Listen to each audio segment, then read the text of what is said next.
A frozen mummy is offering new insights into human history and geography. High in the frozen silence of the Alps, a secret lay hidden for over 5,000 years. When hikers stumbled upon a leathery corpse in 1991, they had no idea they had just awakened a prehistoric ghost. We didn't just discover the mummy. We found his clothes, his tools. All of this discovery is unique in the world. One whose body, tools, and blood held answers to questions we hadn't yet learned to ask. This was no ordinary mummy. This was Ötzi, the Iceman. And decades later, scientists sequenced Ötzi, the Iceman's DNA ancestry. And what was found shocked the world. The corpse in the ice. What began as a seemingly routine mountain hike on a crisp September day in 1991 quickly transformed into one of the most extraordinary archaeological discoveries of the modern era. Erika and Helmut Simon, a couple of seasoned hikers, were trekking through a rugged and remote pass in the Ural Alps, straddling the border between Austria and Italy. The air was thin, the terrain unforgiving, but the late summer sun had softened the glacier's grip just enough to reveal something utterly unexpected. Nestled within the melting ice, half exposed and eerily still, was the unmistakable form of a human body. At first glance, the Simons assumed they had stumbled upon the unfortunate remains of a recent climber lost to the unforgiving mountains. Yet, as they approached, subtle but striking differences became clear. The figure wasn't clad in the modern synthetic fabrics or equipped with typical climbing gear. Instead, the body wore thick leather shoes, ingeniously stuffed with grass, a primitive yet effective form of insulation. The hands grasped a copper axe, its greenish patina hinting at age beyond any known modern artifact. What was most astonishing was the state of preservation. This was no mere skeleton or decomposed remains. The flesh had turned leathery and dark, almost petrified, yet remarkably intact.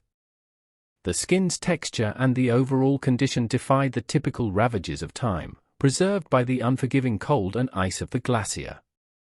The discovery set off an immediate chain reaction. Local authorities were alerted and helicopters swiftly arrived to transport experts and archaeologists to the scene. What was initially a simple rescue turned into a full-scale investigation, the stakes raised by the uncanny preservation of the corpse. Within days, as carbon dating and forensic analysis commenced, the world was stunned to learn that this man had been frozen in time for more than 5,000 years. He belonged to the Copper Age, a period in human history long shrouded in mystery and legend, dating back to around 3,300 BCE. They named him Otzi after the valley where he was found. A name that would soon become synonymous with ancient human history and archaeological wonder. Otzi was not just a frozen relic. He was a living window into a forgotten era. A snapshot of human life during a pivotal moment in prehistory. But beyond the fascination with his age and preservation, deeper enigmas soon surfaced, suggesting that story was far from over. His death, it appeared, was not a peaceful passing, but the violent end of a man caught in circumstances we are only beginning to comprehend. The Copper Age. Life and death in the Copper Age. At around 45 years old, Otzi was no young man, especially for a time when life expectancy was brutally short. Yet, forensic evidence paints a picture of a man in the prime of his life, hearty and resilient.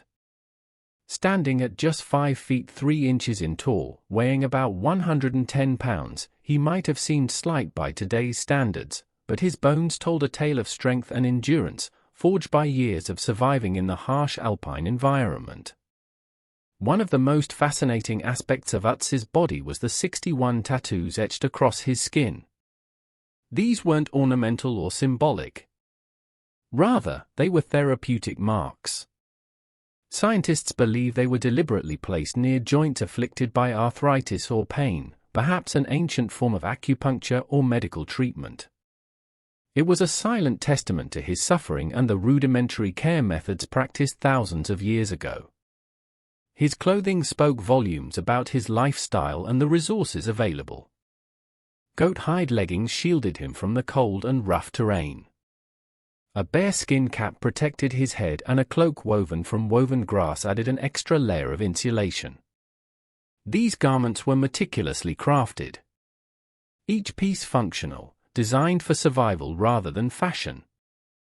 Otzi's equipment revealed an unexpected sophistication. He carried a flint knife with a finely worked handle, a longbow bow, and a copper axe, the latter of which astounded historians. The axe's copper blade was not only an advanced tool for the time, but also a weapon. Evidence of emerging metallurgy that would soon revolutionize human technology. This copper axe was not only an instrument but also something very expensive at these days, and not everyone had one. Yet beneath the surface of this hunter and craftsman lay a darker truth.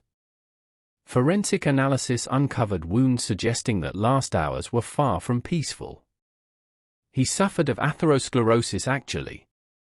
So if he would not be maybe being shot by an arrowhead, he would have had an heart attack actually.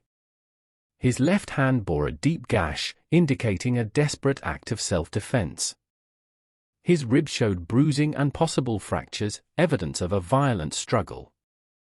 Blood from other people was discovered on his belongings, hinting at the presence of others nearby in his final moments.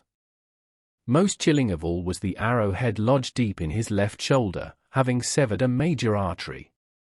This fatal wound was not accidental. It was a violent act, a deliberate attempt to kill. Otzi had bled out alone, high in the mountains, far from any help or allies. The implications were staggering. Otzi was not a victim of nature or accident, but of human violence. Who had attacked him and why? Was he a hunted man, a casualty of tribal conflict, or a scapegoat for some ancient dispute? The answers remained elusive. But one thing was certain. Otzi's death was a murder frozen in time. And that was just the beginning. The story of Ötzi the Iceman continues to unravel, revealing secrets not only about his life and death, but about humanity's long and complicated journey through history. This is terrifying. The realization that violence, betrayal, and survival struggles are as old as civilization itself, etched not just in stories, but in the very flesh of a man who died 5,000 years ago.